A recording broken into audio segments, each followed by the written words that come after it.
Hola, buenas a todos, ¿qué tal? ¿Cómo estamos? Bienvenidos a mi canal de YouTube. Hoy seguimos aquí, vamos por el quinto vídeo de Planifica la temporada, es decir, cómo planificar, cómo organizarse, cómo distribuirse una temporada deportiva, todo enfocado a que el atleta popular que no tiene entrenador se lo pueda organizar o priorizar todo de una manera que pueda conseguir sus objetivos pues con un cierto número de garantías. Cómo distribuir las cargas de entrenamiento, cuándo meter más volumen, cuándo meter sesiones de recuperación, etc. En el anterior vídeo, que si no lo habéis visto os lo recomiendo que lo veáis, explicábamos el concepto general de una temporada. Cómo se distribuían los macrociclos, mesociclos, microciclos y las sesiones. Y por qué es importante organizarlo así. ¿Por qué? Porque a lo mejor hay partes de la temporada en los que interesa meter más volumen y hay partes de la temporada en los que hay que meter más intensidad. Todo eso en el vídeo anterior está explicado de manera general y hoy poco a poco vamos a explicar la sesión, es decir, todo plan de entrenamiento empezaría en la sesión de entrenamiento, luego sería el microciclo, que acordamos que era una semana, el mesociclo, el macrociclo y la temporada. Aquí dijimos que era microciclo, mesociclo, una semana y un mes por hacerlo fácil, pero normalmente un microciclo puede ser, dependiendo de los microciclos, de 3 días, 4 días, 8 días, 9 días. Un mesociclo puede ser 2, 3 semanas, 5, 6 semanas, pero eso lo vamos a ver más profundamente en los siguientes vídeos, porque hoy nos vamos a centrar en la sesión de entrenamiento. Y en los próximos vídeos iremos explicando los microciclos, los mesos, los macros, la temporada y un vídeo extra de cómo podría ser cómo enganchar dos temporadas, es decir, un entrenamiento o una preparación plurianual de varios años para un objetivo mucho más grande. Si empezamos con el concepto más básico, vemos que los microciclos estaban compuestos por sesiones de entrenamiento. Una sesión de entrenamiento, normalmente, como vamos a ver ahora en la clasificación, siempre está entendida por entrenamiento físico, es decir, salir a correr, salir en bici, pero como vamos a ver, según el tipo de tarea, no tiene por qué ser siempre correr, salir en bici o ir al gimnasio, es decir, hay muchos tipos de sesiones que los tengo agrupados aquí en 4 categorías. La primera categoría sería por el tipo de tarea. Hay sesiones de aprendizaje, hay sesiones que serían propiamente de entrenamiento y hay sesiones que serían de evaluación. Las sesiones de entrenamiento están claras: salir a correr, salir en bici, hacer series. Sesiones de evaluación, pues un test. Estamos evaluando o analizando cómo va nuestro nivel de forma física en función a un objetivo que queremos preparar. Nos hemos puesto en una temporada diferentes tests y vamos cada X tiempo haciendo una sesión de evaluación para ver si el entrenamiento va bien, va mal o si hay que cambiar cosas de la planificación.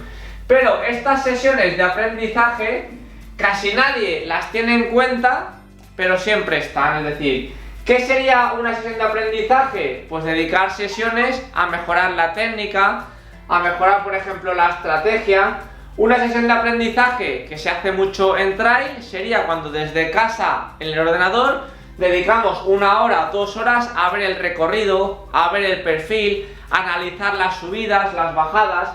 Pues eso no está incluido, claro, en el plan de entrenamiento, porque nadie dice voy a hacer un entrenamiento de practicar el recorrido, pero son cosas que al final sí que tienen una incidencia en un ultra, y me explico, es decir, un atleta que va a un ultra y se prepara todo el recorrido, la estrategia, los avituallamientos, va a tener un mayor porcentaje de éxito que un atleta que se apunta, ve que son 100 kilómetros y ya está. ¿Por qué? Porque el atleta que se ha preparado el ultra desde casa con el ordenador va a saber cuándo viene la subida larga, cuándo comer, cuándo beber, cuándo apretar, cuándo descansar.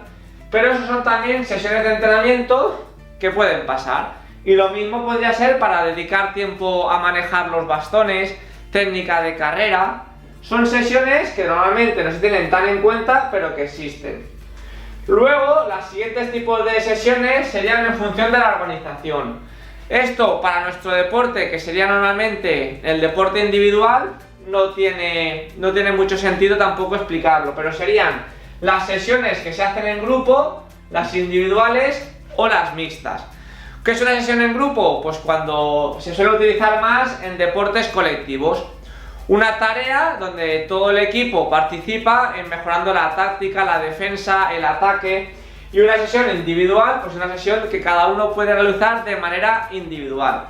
Y luego estarían las mixtas, que serían, pues mejor, una parte de la sesión se hace individual cada uno y luego otra, pues todos los miembros del equipo. Nosotros, si estamos en un equipo deportivo, el tipo de sesiones serían mixtas, es decir, es cierto que el entrenamiento es individual, porque cada uno tiene sus objetivos y sus series, pero si estamos haciendo, por ejemplo, las series con los compañeros, pues llega a ser un poco en grupo, es decir, porque si a lo mejor dices, mira, una serie tiras tú, una serie tiro yo, la siguiente serie tiras tú, como hemos hecho muchas veces, que tocan a lo mejor 4 por 1000. Pues dice, pues mira, yo tiro el primer 1000, tú el segundo, tú el tercero y tú el cuarto. Y al final simplemente tienes que estar pendiente del ritmo en una serie y el resto simplemente aguantar o seguir a los de delante. Pero tampoco es muy importante de cara al tema de la planificación. Estas me las salto porque las vamos a explicar en profundidad y luego estaría en función del contenido, que podría ser selectiva, compleja o suplementaria. Pues ahí depende de las cualidades que queramos trabajar en cada sesión. Podría ser una sesión donde simplemente selectiva, pues vamos a trabajar la resistencia aeróbica, 90 minutos en rodaje extensivo, pues solo estás trabajando una cualidad o una capacidad. En cambio, en una compleja, pues podríamos hacer 40 minutos de rodaje selectivo y luego un fartlek. Pues claro, en el fartlek estás trabajando, entre comillas, un poco también el fondo, porque si haces una sesión de 90 minutos, estás trabajando la resistencia aeróbica, pero si haces fartlek, pues dependiendo del tipo de fartlek, estás trabajando pues la velocidad, la resistencia a la fatiga, un ritmo vivo, y estás trabajando diferentes conceptos. Y eso hay que tenerlo en cuenta. ¿En qué lo podemos tener en cuenta? Pues que no es lo mismo hacer un largo, por ejemplo, de maratón de 90 minutos o 2 horas, o hacer un fartlek un poquito más largo de 90 minutos o 2 horas, con cambios un poquito más largos. En los dos estaríamos trabajando la resistencia aeróbica porque estamos corriendo 90 minutos, hora y media, 2 horas, pero en el que estamos metiendo un poquito más de intensidad, los objetivos o los beneficios que estamos trabajando son diferentes a simplemente hacer un rodaje de 90 minutos o de 2 horas de resistencia aeróbica. Y ahora vamos a lo que verdaderamente nos interesa, que sería la carga del entrenamiento, en este caso la carga de la sesión. ¿Qué sería la carga? La carga es cómo esa sesión nos afecta a nosotros internamente, es decir, para que lo entendamos mejor, habrían sesiones de desarrollo, de mantenimiento o de recuperación. Una sesión de desarrollo sería una sesión en la que estamos desarrollando una cualidad, pero que tiene un impacto pues ya medio alto en nuestra forma física. ¿En qué se traduce eso? Pues si pasamos a este tipo, vemos que hay sesiones de carga alta y carga baja. Y si seguimos avanzando, vemos que según el tipo de carga, influye en la recuperación. Ya podemos ver que una carga alta tiene una recuperación de 72 o más horas y una carga baja menos de 8 horas o de 0 horas. ¿Qué quiere decir esto? Que hay sesiones de entrenamiento que necesitan mayor recuperación que otras. ¿Por qué? Porque tienen una carga más alta. Dependiendo el tipo de carga que tenga una sesión, pues puede ser de desarrollo, de mantenimiento o de recuperación. Las sesiones de recuperación pues tienen una carga muy baja, se recuperan en 8 horas, 0 horas, dependiendo, es decir, una sesión de descanso no necesitamos recuperación de esa sesión. En cambio, un rodaje de 90 minutos de 1 hora, pues dependiendo la intensidad del rodaje, puede requerir 12 horas, 24 horas o 24, 48 horas. ¿Por qué es importante saber esto? Porque en función de la carga de entrenamiento que apliquemos a nuestras sesiones, podemos aplicar 2 sesiones en un día, o si hacemos 2 sesiones en un día, como vamos a ver ahora luego en esta gráfica de aquí, luego vamos a necesitar más recuperación. Y me explico. Si tú metes en un día 2 sesiones de carga media, pues al final la recuperación va a ser 24, 48 horas o 72. ¿Cómo lo quiero explicar? Pues si tú en un día haces una sesión, imagínate, de carga media o de desarrollo, donde estás mejorando una cualidad, y esa sesión la duplicas por la tarde, vas a necesitar el doble de recuperación que si solo haces una sesión. Todo esto lo vamos a entender a la perfección ahora cuando expliquemos esto de aquí.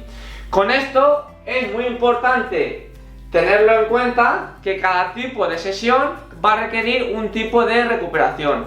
Si os acordáis, en la gráfica que puse ayer, se veía como dependiendo del tipo de sesión, al día siguiente metíamos una sesión de mantenimiento o de recuperación. Y lo mismo pasaba en los macrociclos, microciclos, mesociclos.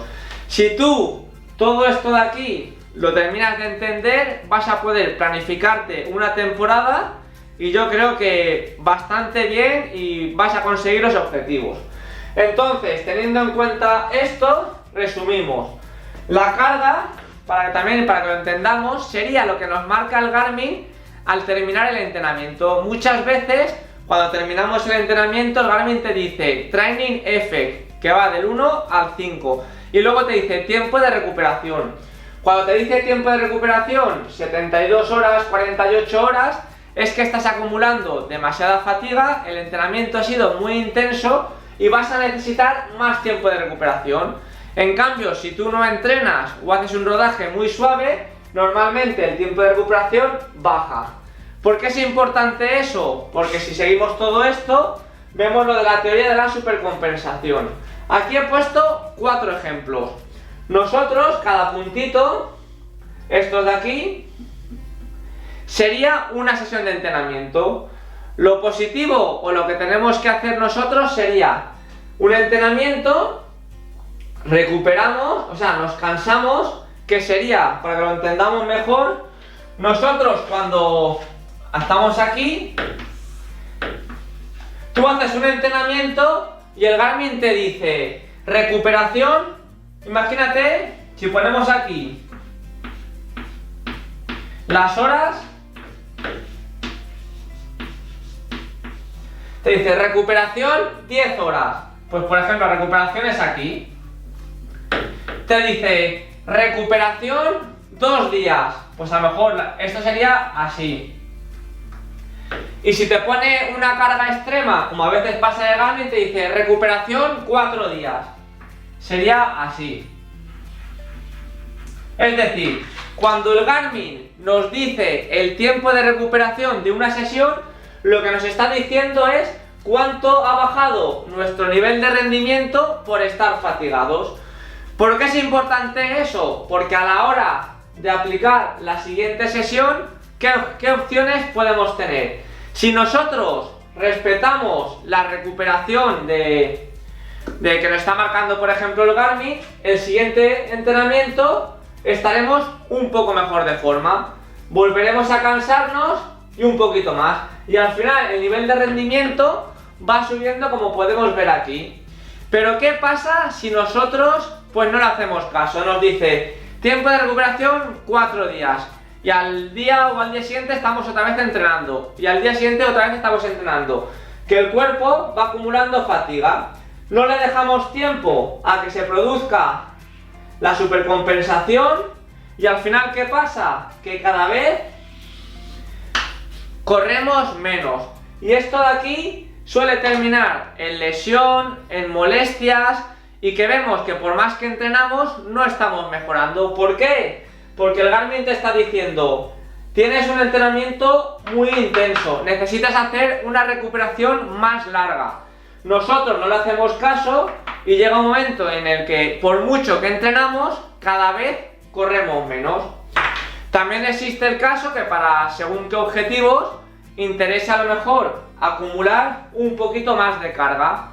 Esto podría ser un ejemplo de una preparación de un ultra trail o de un entrenamiento que hagas doble sesión intensa. Es decir, tú a lo mejor llega el sábado y te metes un largo de trail, pero llega el domingo y te metes otro largo de trail. Si encima a lo mejor el lunes te metes una sesión intensa, ves que el rendimiento va bajando. Pero ¿qué pasa? Que si tú haces 3 sesiones o 2 sesiones muy intensas, pero luego metes un descanso más amplio, se produce una supercompensación, como aquel que lo diga, doble, es decir, supercompensación acumulada. Estás acumulando o asimilando el entrenamiento de 2 días anteriores. ¿Por qué es bueno esto saberlo? Porque si tú analizas esto, imaginémonos que yo me estaba preparando el Ultra Trail del Mont Blanc y hacía el viernes, pues a lo mejor 20-25 kilómetros de montaña, el sábado otros 20-25 kilómetros de montaña y el sábado por la tarde 10-15 kilómetros de asfalto. Estaba haciendo en 2 días 3 entrenamientos. Como veis, el nivel de carga hace que lo normal es que si tú te metes 3 días de entrenamiento o en 2 días 3 entrenamientos, el segundo día, cuando estás haciendo el segundo entrenamiento, estés un poco cansado. Si luego tú le dejas el tiempo suficiente al cuerpo para mejorar, se produce esa supercompensación positiva, que es cuando mejoras el rendimiento. Este tipo de planificación viene muy bien cuando un atleta tiene que acostumbrarse o tiene que correr en fatiga. ¿En qué casos? Pues por ejemplo en carreras que pasen más de las 3, 4 5 horas, normalmente al final terminas corriendo con una fatiga acumulada. Esas sensaciones, esa experiencia y todo, la mejor manera de entrenarlo sería por ejemplo esta. También puede haber un atleta que haga, por ejemplo, 1500, 5000, 10000, haga 2 sesiones de calidad en un día. No es lo más habitual, pero podría hacer series por la mañana y series por la tarde. Pues luego, si le da el tiempo suficiente al cuerpo para recuperarse, al final también se produce la supercompensación. ¿Y qué suele pasar? O el ejemplo más común entre atletas populares que no planifican, no organizan y corren siempre por sensaciones. Esto de aquí. En el mejor de los casos, normalmente mantienen su estado de forma. ¿Por qué? Meten una sesión, no dejan el tiempo suficiente, vuelven a salir, luego están cansados, descansan y mejoran, vuelven a entrenar, descansan, cansan. Es decir, es una preparación en la que sube, baja, su nivel de forma física, pero sin ningún sentido. Muchas veces, si tenemos atletas que no siguen un plan, que simplemente salen correr por correr, pues vemos que sus marcas llega un momento en el que se estancan.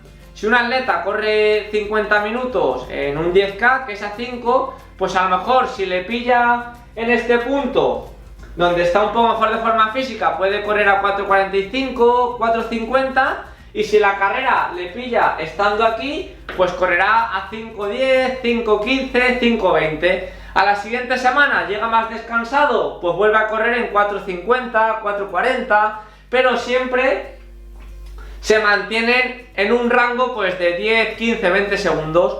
No mejoran, no empeoran, pero es lo que se dice estar estancados en el entrenamiento. Esta parte de aquí de la supercompensación, en próximos vídeos seguramente la explicaremos de una manera más concreta. De hecho, el próximo vídeo hablaremos sobre los tipos de sesión y la supercompensación, porque imaginaos un ejemplo. Yo cojo un plan de entrenamiento de Kipchoge o de un atleta de élite o de un compañero de mi club. El compañero de mi club hace la maratón en 3 horas, pero yo corro a 3:30. Pero ¿qué pasa? Que digo, pues voy a hacer el mismo plan de él y al final ¿qué pasa? Pues que terminas reventando o no consigues el objetivo. ¿Por qué? Porque una preparación para un atleta de 3 horas no puede ser igual que una preparación para un atleta de 3:30. Por eso un atleta popular no puede coger el entrenamiento de Kipchoge e intentar adaptarlo a sus circunstancias. ¿Por qué? porque un entrenamiento o una sesión de entrenamiento puede tener diferente tipo de carga según el tipo de atleta. Es decir, un atleta como Kipchoge, como un amigo nuestro que hace miles a 3.30, a lo mejor a 3.30 él está a su tope y él a 4 va pues rozando el límite aeróbico, anaeróbico. Pero si yo hago la maratón en 3.30, para mí ir a 4 es ir prácticamente a tope. Es decir, los dos podemos hacer series a 4, 3.50, pero yo estaré trabajando en la zona alta de pulsaciones, de intensidad de mis umbrales, y él seguramente estará trabajando en la zona baja. Si un atleta no respeta o no sabe lo que está trabajando en cada sesión, aunque sigamos el plan de un atleta muy bueno o de un compañero, a nosotros no nos va a aportar esos beneficios. Y es un error que pasa muchas veces en atletas populares. Se cogen planes de entrenamiento muy superiores pensando que van a mejorar más. ¿Y qué pasa? Que cuando tú coges un plan de entrenamiento muy superior, normalmente empiezas a estar en esta zona. ¿Por qué? Porque ese entrenamiento para ti es muy exigente. ¿Puedes cumplir los tiempos? Sí. ¿Puedes cumplir los ritmos? Sí. Pero son sesiones muy intensas que no te están dejando recuperar. ¿Por qué? Porque estamos metiendo sesiones siempre medio altas y las recuperaciones al final se van acumulando. Y un ejemplo, nosotros cogemos un plan de entrenamiento, imaginémonos yo mismo, de 2.20 en maratón, donde los rodajes hay que hacerlos a 4, 3.55. ¿Yo puedo rodar a 4, 3.55? Sí. Pero si un rodaje para un corredor de 2.20 en maratón debería de ser esta zona de aquí, o sea, para 2.20 en maratón, si yo cojo un plan de 2.20, seguramente el rodaje lo estaré metiendo aquí. ¿Qué pasa? ¿Cuál es la diferencia? Que un atleta de 2.20 en maratón, esta sesión para él sería una carga media baja, y para mí la misma sesión de entrenamiento es de una intensidad alta o media. Por lo tanto, este atleta de 2.20 en maratón está recuperando, es decir, una sesión o un atleta de maratón de 2.20 a 4, 3.55, para él es casi recuperar, y para mí es un entrenamiento de una intensidad media alta. Con todo esto que provoco, que no estoy asimilando el entrenamiento, y si poco a poco voy acumulando fatiga, al final caemos en este error. Y la diferencia es clara. Un atleta de 2.20 en maratón estaría, en este caso, para él rodar a 4, 4.5, 3.50 es recuperar, pero para mí no. Y por eso es importante entender las partes o las clasificaciones de las sesiones, entender qué estamos trabajando en cada sesión, y todo esto lo vamos a terminar de explicar en un próximo vídeo. Así que, como siempre, me gustaría que me dejarais aquí abajo qué os está pareciendo la serie esta de vídeos. Si os gusta, darle al like, compartir los vídeos, porque seguro que tenéis compañeros que le pueden ayudar mucho estos ejemplos a la hora de planificar las temporadas. Y poquito más. Si tenéis dudas, me las dejéis también aquí abajo, y poquito más. Así que nos vemos en un próximo vídeo, y como siempre, un saludo y hasta el próximo vídeo.